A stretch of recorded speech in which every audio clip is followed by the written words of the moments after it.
ayana yako Gawlo yegsi na loxoy way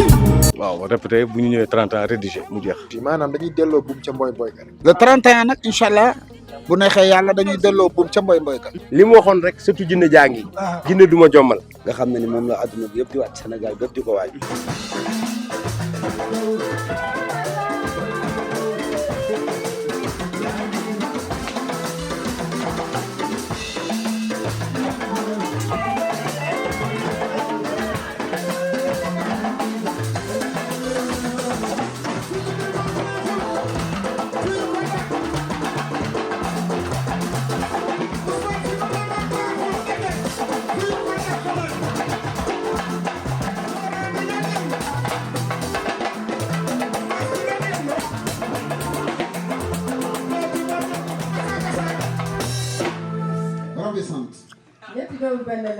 barke Seydina Mouhamed billahi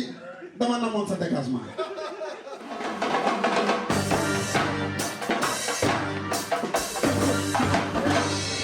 non sérieusement waaw Coumba namoon nga ma nag ñoo ngi wax entre nous fay leen caméra yi Coumba namoon nga ma ñoo ngi wax nag.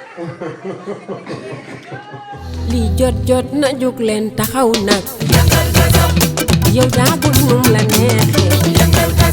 man bu ma toogee ba boori yow daa saa waay maa xam li koy daate xale yi man dama bari fa nee man sama rejeete saa waay nee man dama spécial ena li ci man newul ci yee xale yi ci bokkul safit waa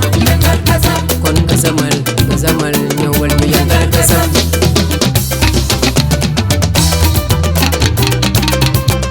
Vraiment merci gars yi jërë ngeen jëf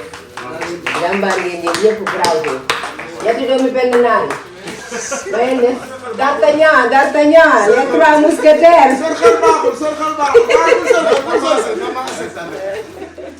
Ok gars yi donc yal nañu yàlla may ndam vraiment on prépare un grand événement et puis il y a le 29 moom mooy sama anniversaire suñu anniversaire voilà mingo donc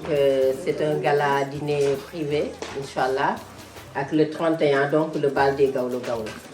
voilà ñu dédié ko Lion de la Teranga yi di ci am ay invités yu bëri kon ngeen voilà seen suñu yëf la daal voilà comme ni ngeen ko yàgg a defee rek voilà comme d'hab répété assuré toj fii et puis inchallah 2026 yàlla indi ay victoire yu bëri yu ànd ak xéwal ñu bokk ko quoi voilà merci gars il y aura beaucoup de surprises yi dina bëri.